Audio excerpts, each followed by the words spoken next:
Une méditation tirée du livre Maranatha, Le Seigneur vient, d'Ellen White. 24 septembre. Un grand temps de trouble. Car la détresse en ces jours sera telle qu'il n'y en a point eu de semblable depuis le commencement du monde que Dieu a créé jusqu'à présent, et qu'il n'y en aura jamais. Marc 13, verset 19.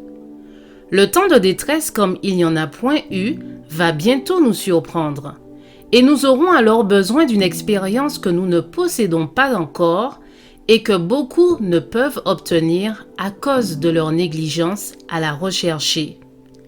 Il arrive souvent que les dangers auxquels on s'attend soient moins grands qu'on se l'était imaginé, mais tel n'est point le cas de la crise que nous attendons. L'imagination la plus fertile ne peut se représenter la grandeur de cette scène. Et maintenant, tandis que le précieux Sauveur accomplit une œuvre d'expiation pour nous, nous devrions chercher à devenir parfaits en Christ. La providence de Dieu est l'école où nous devons apprendre la douceur et l'humilité de Jésus. Le Seigneur présente sans cesse devant nous, non la voie que nous choisirions, celle qui nous semble plus agréable et plus facile, mais le vrai but de la vie. Nul ne peut négliger ou renvoyer cette œuvre qu'au péril de son âme. L'apôtre Jean était en vision, entendit dans le ciel une voix forte disant « Malheur à la terre et à la mer, car le diable est descendu vers vous animé d'une grande colère, sachant qu'il a peu de temps. » Apocalypse 12, verset 12.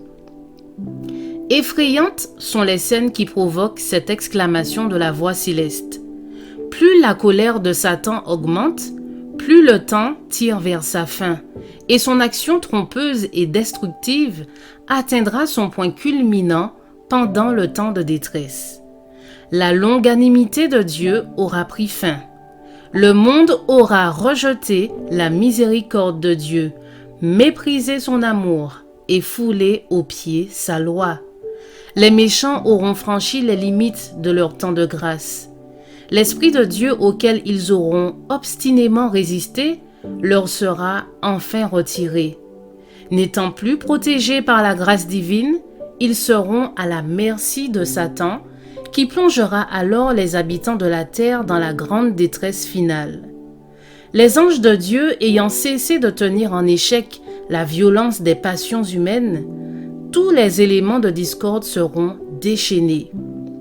Le monde entier passera par une ruine plus terrible que celle dans laquelle périt l'ancienne Jérusalem. Au plus fort de la persécution, telle qu'il n'y en a eu jamais, depuis que les nations existent, ces élus demeureront inébranlables. Satan, avec toutes ses armées, ne parviendra pas à détruire le plus faible des saints. Je vous souhaite une excellente journée, que Dieu vous bénisse.